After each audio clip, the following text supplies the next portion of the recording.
So then the next morning I was like, I'm going to go figure out what's going on. And then I tried to hang out with him at the wine cafe. He literally ran away from me. I did it, yeah. I left Wine Cafe. She came up and said, "Hey, how's it going?" And I left. Wasn't planning to leave. I got scared and left. Hello and welcome back to this week's episode of the TF Cast. I'm your host Willis, and we're in the solarium, and it is January 17th today. And I'm your host, Jacob Bases. Today with us, we have not one, but two returning guests to talk about a joint musical project together. I would like to welcome back ARK and Grum, deep cut on Grum, first episode. And ARK, I don't remember your episode number, but welcome back. And introduce the musical project and what's going on with you two as musicians together. I feel like you were pre-100. I was think it was like 99. 70-something was my 70? guess. 99 is cooler. What about 69? That is one of the numbers. That's one of the cool ones. Hi. It's me and ARK. I'm on this side of the table.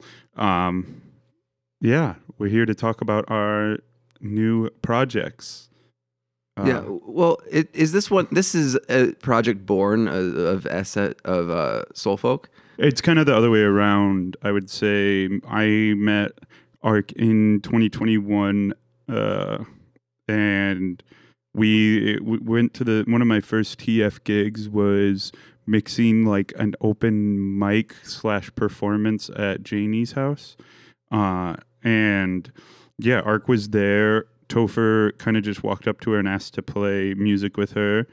And she agreed. And then, yeah, from that day forward, I just had this extreme inclination to try to make music with her. We are a couple now, but I think at first it was more like a musical crush than like a romantic crush. Sure. Fact check on that, ARK? I'm like trying...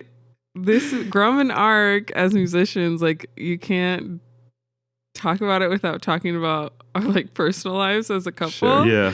So I'm trying to like find a medium. You can get gushy.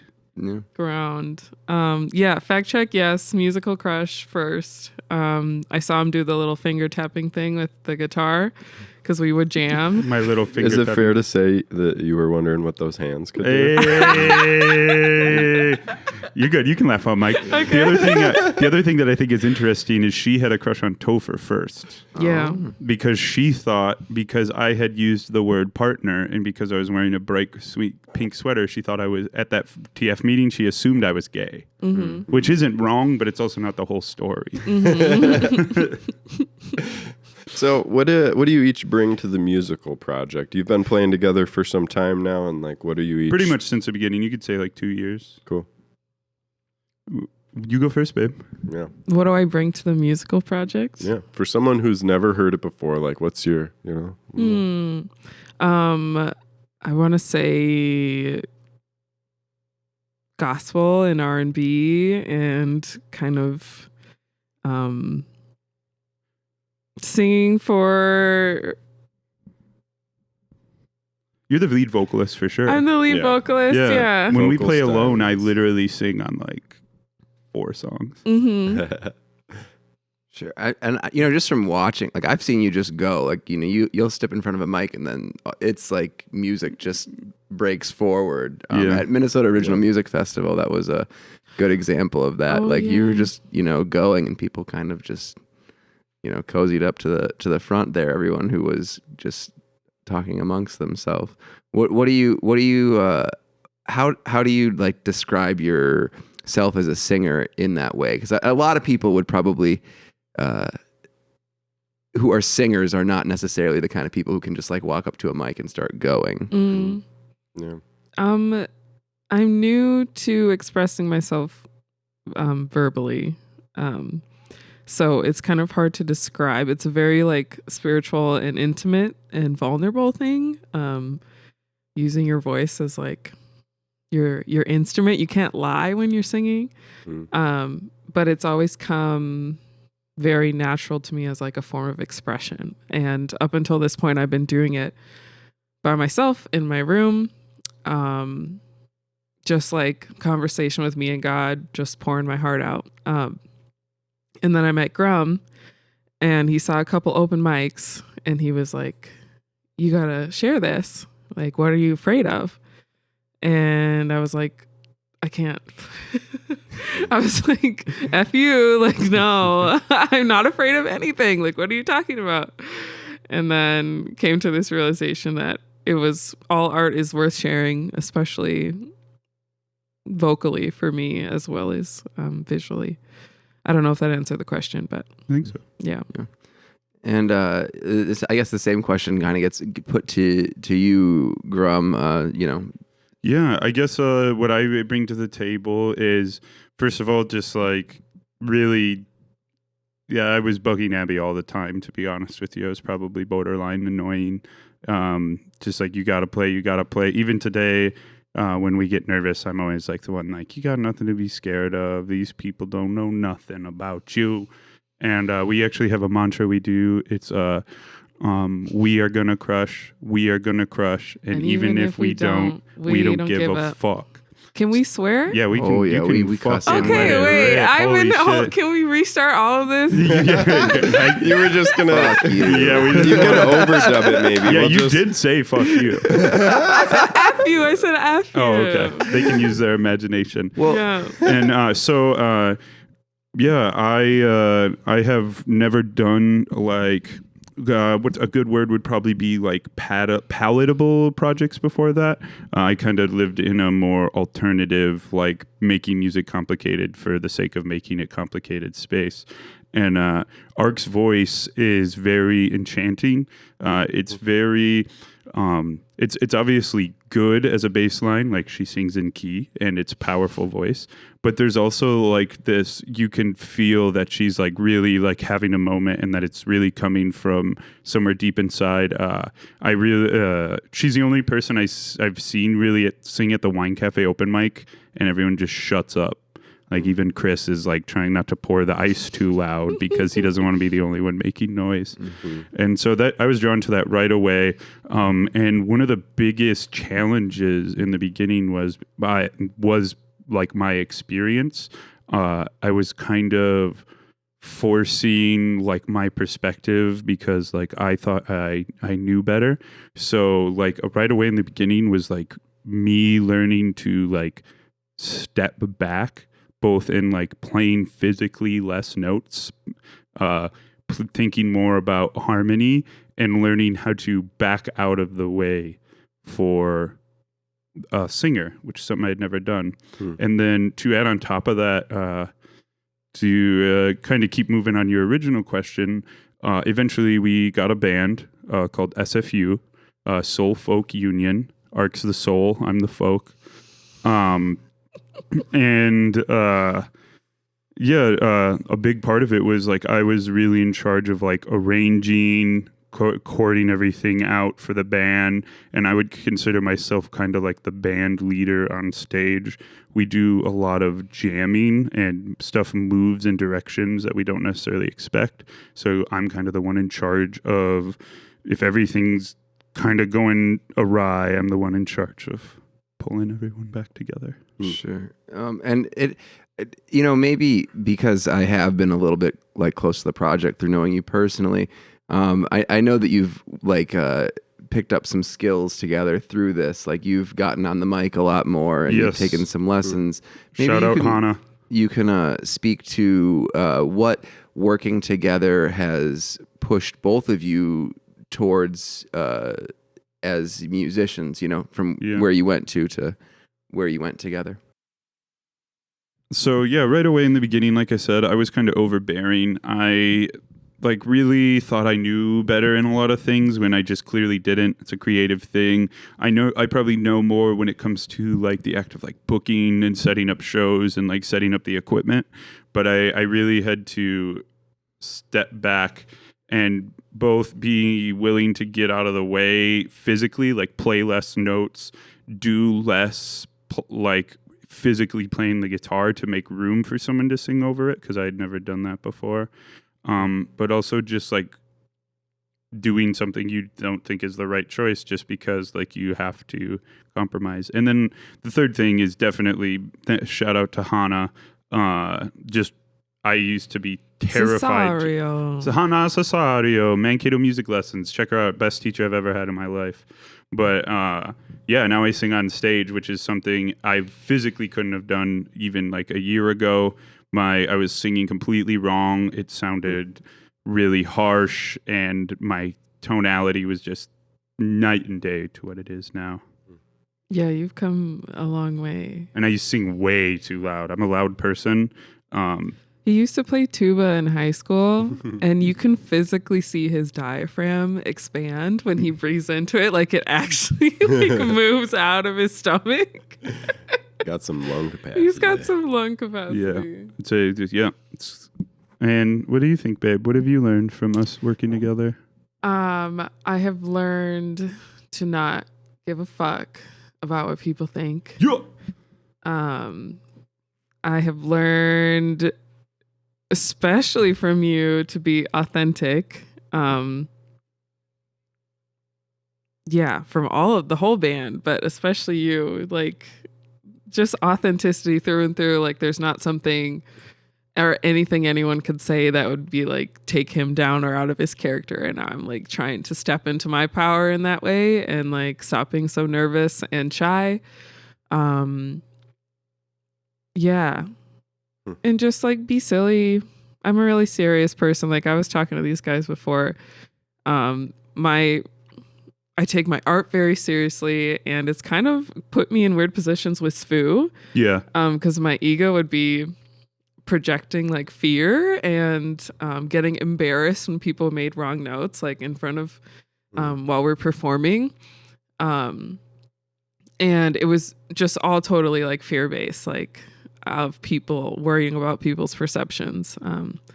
But being in SFU and having more conversations like that, I've been able to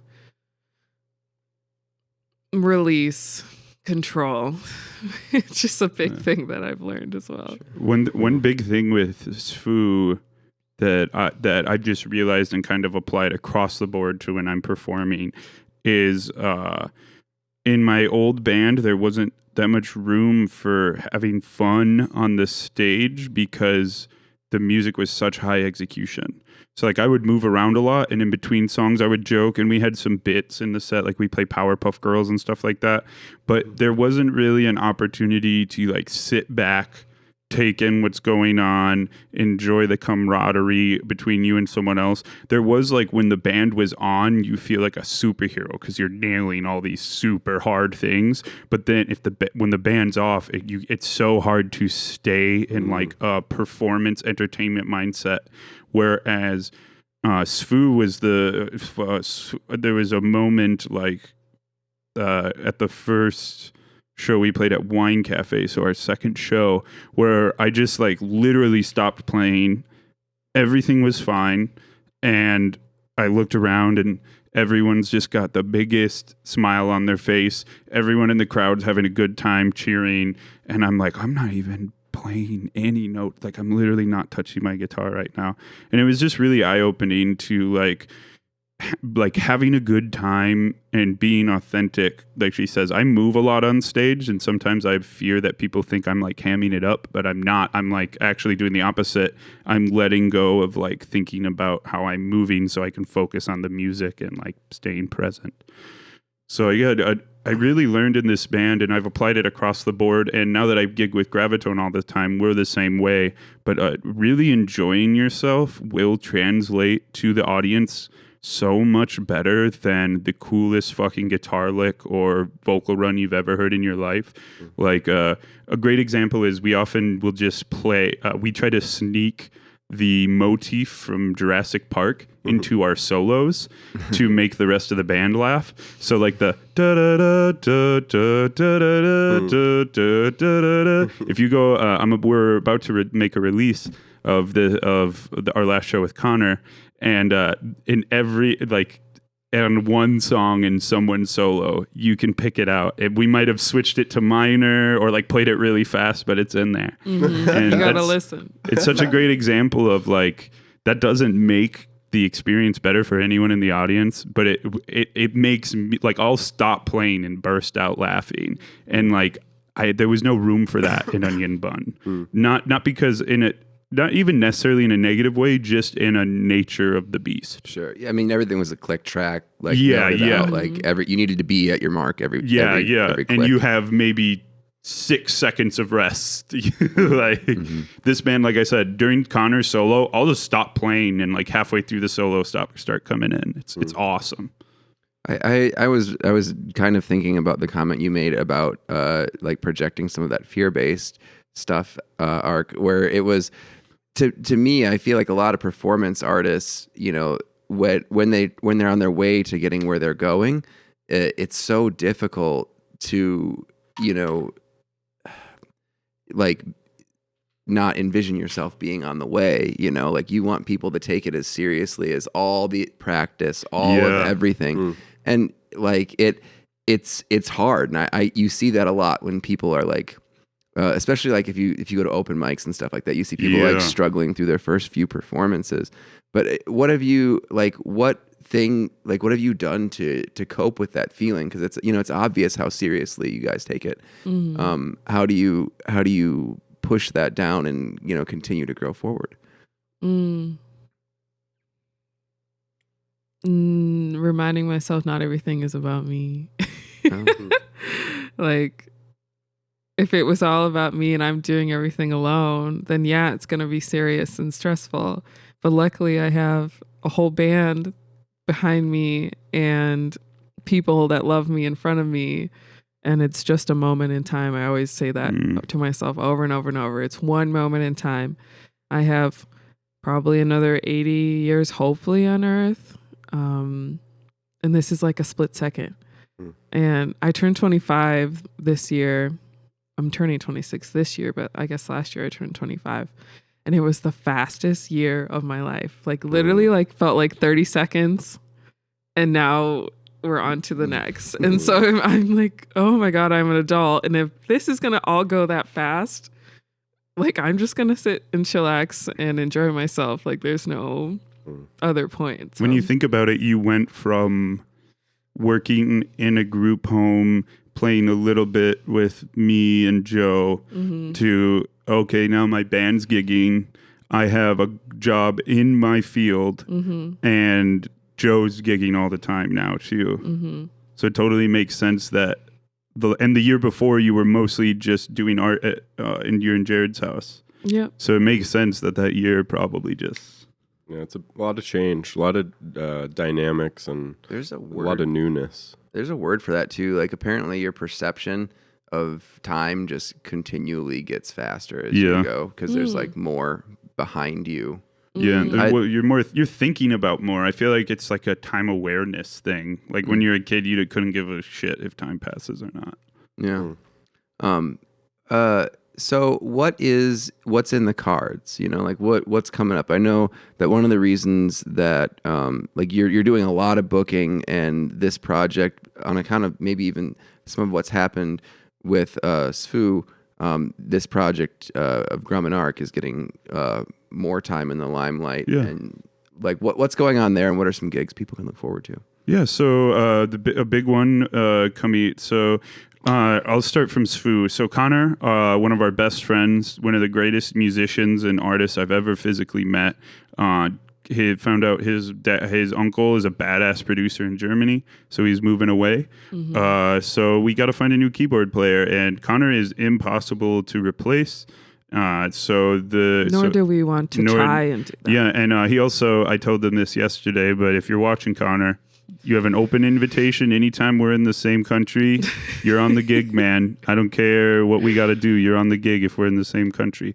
But anyway, right now we're about to try out Fedi Sagalpa.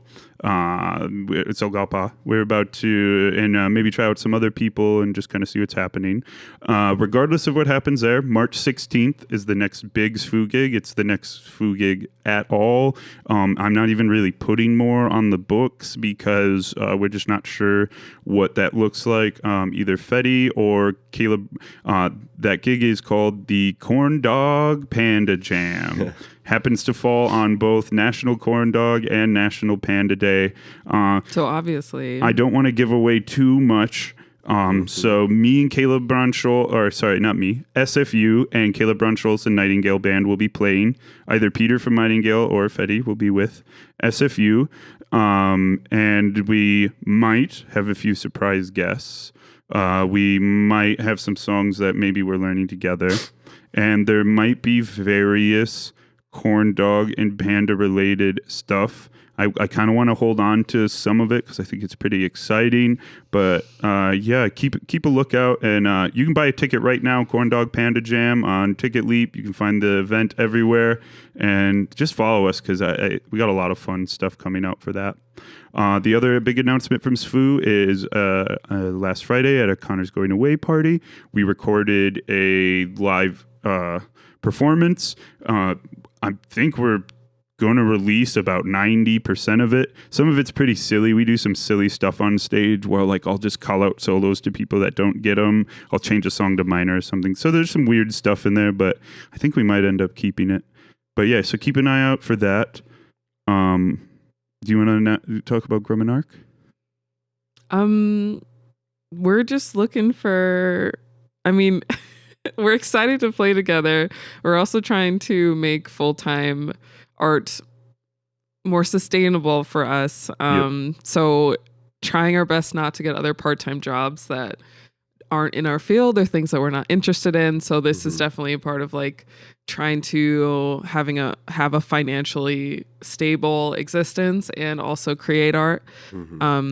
So having a 2-piece is a little bit easier to book.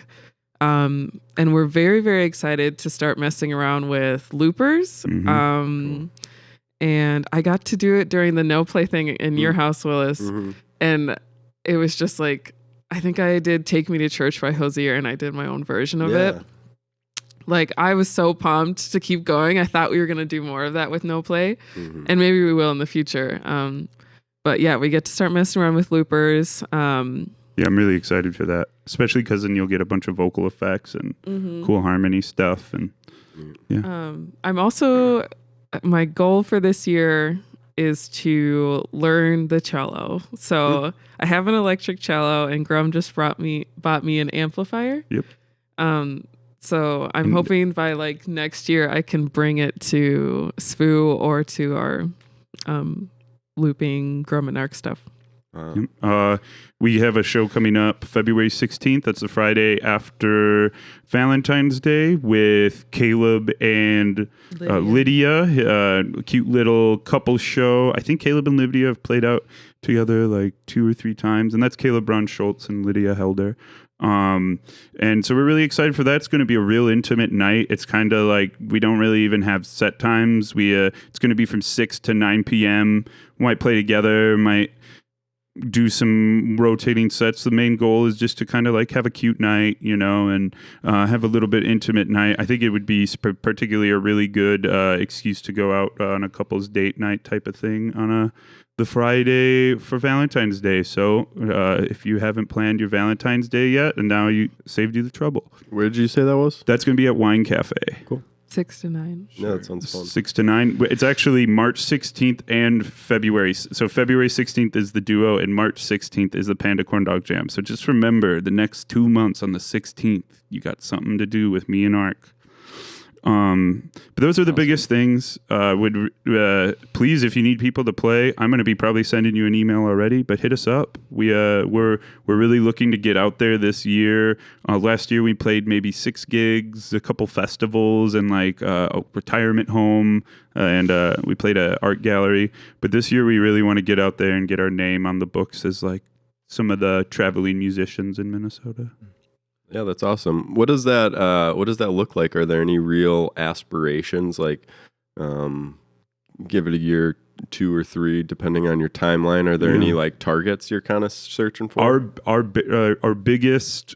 One of our biggest dreams is to not have to have a house for a little while and just be able to pay for like a van or motels just by traveling around.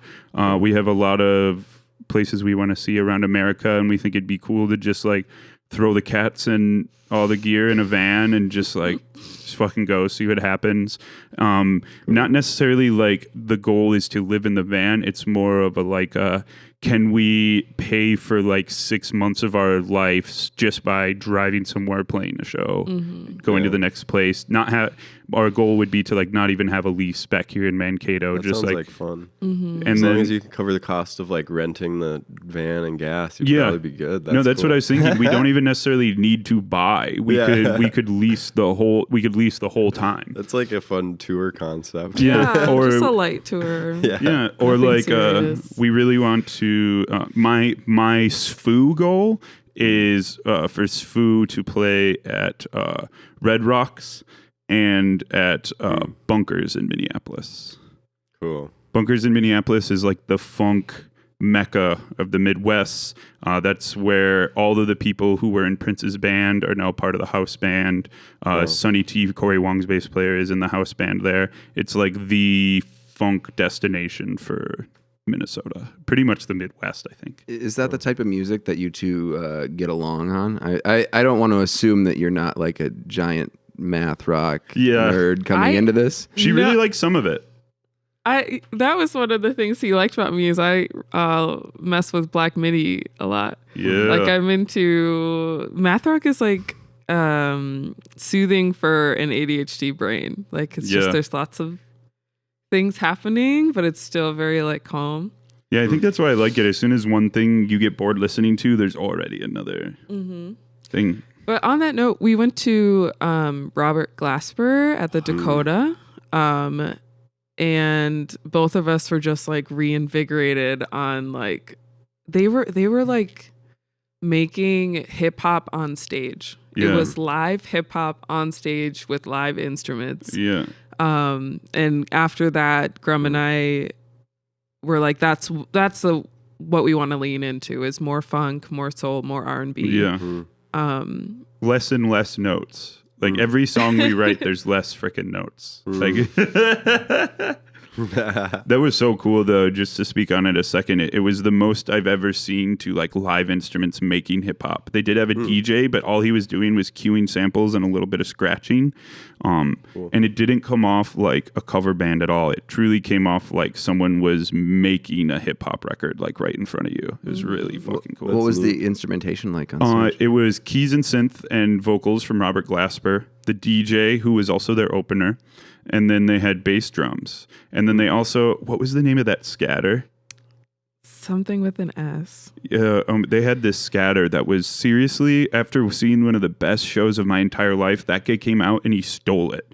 Even Robert Stokely? Stokely, yeah. And even Robert Glasper took out his phone and started recording it. That's when you know it's crazy, when the headliner's like, oh my God, I got to get a video of this. Yeah. And he also, that morning, had hit up a rapper because he found out he used a sample of one of Robert Glasper's songs. And he hit up a local rapper and was like, hey, do you want to come in and perform with us at the Dakota? The guy shit his pants because he thought his producer didn't clear the sample. So he thought he was getting a call from Robert Glasper to be like, take down your fucking song. And Robert was like, actually, your song's dope. Will you come perform it with us tonight at the Dakota? And he's like, oh, I guess. Was it good? He was incredible. His name was Mike, I believe. Myykk. Myykk, Mike. Yeah, and he was just so good. And the only reason I know this stuff is I went up to the balcony and talked to him for a little bit. Cool. Wow. That's awesome. So that's like a inspiration moment and some future looking kind of goals. What sort of musical? So right now, as far as I'm aware, you don't have any released music, but this live session that is being worked on is kind of the first. You could say we put out like a music video that's just like a recorded "You Think You Know Me Well," our song, just on a phone. Okay. And then it has like a little video to it, but and then Keeping It Local has a little stash of our music that no one else has access to. Sneaky. What's plans or interest in recording? You guys have plans to take down some of these tunes? Yeah, so right now I think it's Train, the new keyboard player. Connor's absolutely going to be on the studio album, especially there's a song called Lead Me that's literally a riff me and him like basically grew up playing together. And then there's as far as anything else goes, so literally every single person in my band except ARK is an audio engineer and producer. So we really would like to record it ourselves. I mean, if all six of us can't, or all six of us, now that if you include Connor and Fetty, I mean, we got to be able to figure it out.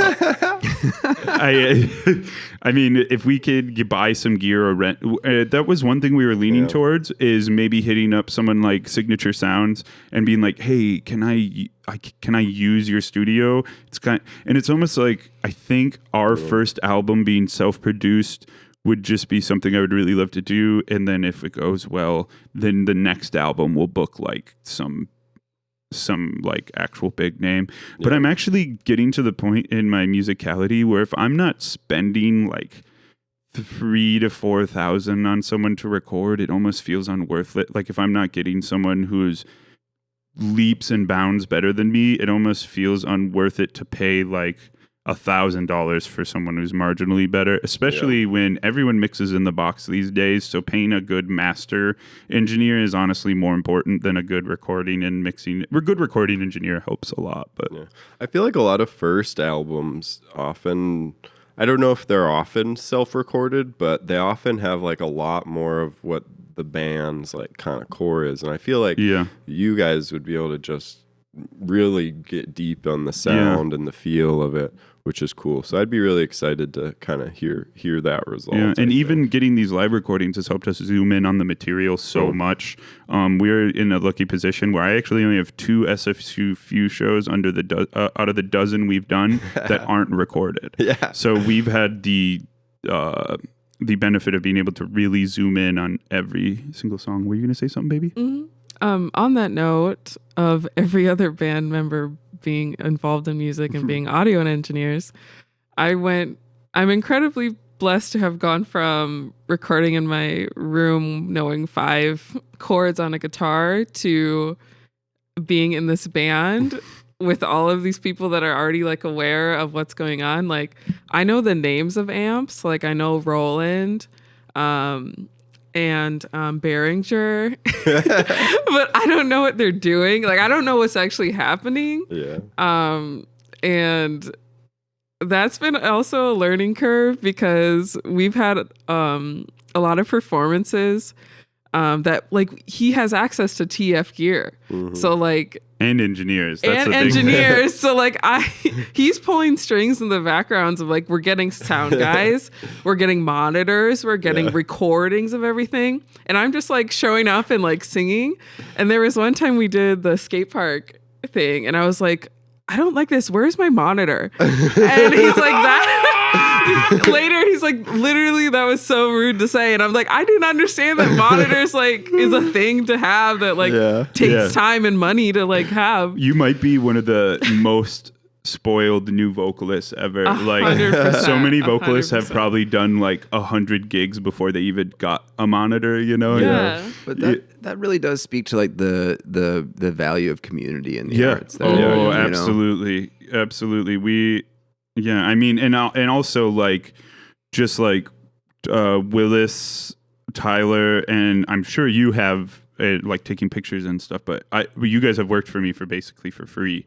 And literally for free. So like Jacob said, community stuff, like it's really awesome when you've got kind of this shared vision for like why everyone's showing up. And I mean, it's awesome to see your buddies like killing it out there on the stage or learning new tunes or writing cool stuff. So. The support for SWU, shout out to Mankato and like our music and art community, because it's been borderline intimidating. I mean, our very first show, we expected like 15 people, and that's why we booked it in the back of the 108 Alchemy. And I had 20 texts after that of people complaining they couldn't even get into it, and not in a rude way, and like most of them were like, hey man, that's sick, people can't even fit in the room, that's awesome. Like no one was really salty, and there was like people walking by the window and knocking, and I'd turn around and they're like, we can't get in, goodbye. the first Brewery Tuesday tunes we did just blew up. Most people I've seen at a Tuesday tunes pretty much since. So we've just been, and this isn't in a braggadocious way. It's in like a literal, I'm in awe at how good the support was. Yeah, like we only got to see Robert Glasper because I posted on Facebook. Oh my god! Being like, hey, if anyone wants to spoil us for our anniversary, we would really like to see Robert Glasper, which was $150, and we ended up getting around like $600. And so I had to take down the post because I was like, just stop. Person after person Venmoing us, and it was just so intimidating. Like, we're so loved and supported in this community. We're just like crying in our hotel room, like, stop sending it. But yeah, I realized after saying this that it can come off braggadocious, but it's truly not. It's truly just like, I'm in total awe of how much you guys and our surrounding community has supported this band and all of my projects. But this band, it's just, I don't know if there's just some special formula with the crew we got, or like if it's ARK or... On that note, what I wanted to bring up, and what I bring up a lot while we're performing, but the reason that I stopped liking Topher and went for you was I had a dream about him. We were acquaintances at the time, but I had a dream about him hugging me from behind and me feeling like super safe and secure. So then the next morning I was like, I'm going to go figure out what's going on. And then I tried to hang out with him at the wine cafe. He literally ran away from me. I did it, yeah. I left Wine Cafe. She came up and said, hey, how's it going? And I left. Wasn't planning to leave. Like I got scared and left. So the reason we're together is based off a dream.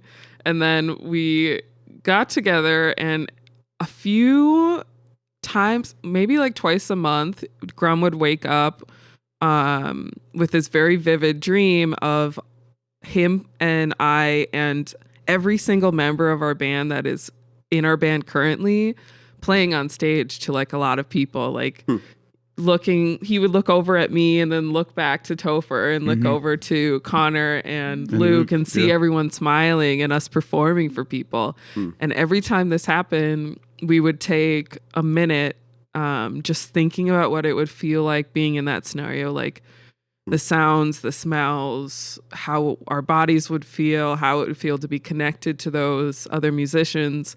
And then Spoo happened, which is literally that dream, that physical manifestation of that dream. So now it feels like we were already destined and aligned to be doing what we're doing. So the new dream is coming, and I think it's in formation right now. Yeah. That's really special. Cool to hear that kind of like context for the band being sort of this like vision for performing together, because it really seems like a group of friends, musicians coming together. And like, I know the two of you kind of said a lot about how you actually have to do less and like give space. Yeah. But I think in doing that, you're like creating something that is by kind of definition or something like larger than what you and that person can do. And it's like greater than the sum of the parts. So, you know, by creating space for that togetherness, you're really building something new. It's pretty awesome. Yeah. Where do we want to go? Anything else that the people need to know about SFU, ARK and Grum, or anything else you guys are excited about? I know Grum's always doing stuff, and ARK's an artist and gallerist over at Art Center. So anything else you guys would like to share about? Do your plugs for you in the Art Center? I'm just wondering if Jacob has any more questions. I don't have any. No, not really. I tend to be more dialogue response. Okay. So dialogue him first. Yeah. Oh, okay. I can't dialogue. Not when prompted. When prompted. What are you excited about? What's new? Did you learn anything fun that you want to share? Anything we didn't touch on relating to like a project that needs to get a little hype on it? What are you feeling? So new and exciting. I got hired on at the Art Center of St. Peter as the gallerist. So it's just been an amazing opportunity to like get on my own self-discipline and like build a routine, and engage with more artists. Like these opportunities just keep coming up, and it's confirming my life's purpose of helping people and helping people express themselves through creative means. So yeah, I'm just like having a great time. Also, I'm trying to have the largest member show in southern Minnesota. So if you want to stop by the Art Center, become a member, and drop in 2 pieces of works for our member show in July, that would be amazing. Can TF put in 2 pieces since we're members? Yes. Yeah. Sick. Yeah. I would love to see the art that you guys put together. We should make it together. Yes. That'd be cute. That'd be amazing. Team art project. Yeah. And then personal development. I'm excited to learn the cello. I've started reading The Artist's Way. So I don't know if anyone else has read that, but it's a really like revolutionary book for me so far as like having more self-awareness and getting creatively unblocked and like out of my own way. I have a solo show in 2025, so this whole year I need to make like probably 100 works of art. Wow. So I have to like be in my flow state, my best self, just creating like a cycle of it, you know. So I'm excited. Yeah. Wow. Cool. That's amazing to hear. What about you? So